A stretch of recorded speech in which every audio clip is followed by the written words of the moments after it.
په پای کې غواړم د اسلامي امت د ستر مشترک غم او درد په اړه د افغانستان د اسلامي امارت او د افغانستان د مجاهد ولس په استازولۍ خپل ژوره خواخوږي او خپل د زړه درد وړاندې کړم.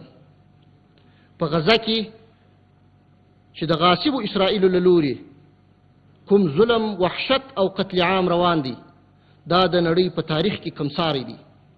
موږ دا ظلم او وحشت په تر ټولو کلکو ټکو غندو. په ټولو اسلامي هیوادونو او مسلمانانو غږ کوو چې د دې ظلم او وحشت پر وړاندې په قوت خپل غږ پورته کړي. د افغانستان اسلامي امارت د فلسطین قضیه د ټول اسلامي امت قضیه ګڼي. د فلسطینیانو د ازادۍ د برحق داعیې ملاتړ کوي او په اوسني ستر غم او درد کې د غزې له مسلمانانو سره خپل ځان شریک ګڼي. د غاصبو اسرائیلو هغو ملاتړو ته چې د بشر د حقوقو تش په نامه شعارونه یې ورکول په ډاګه کوو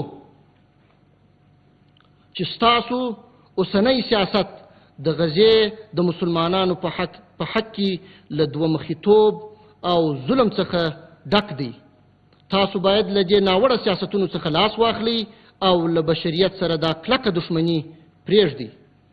واخر دعوانا ان الحمد لله رب العالمين.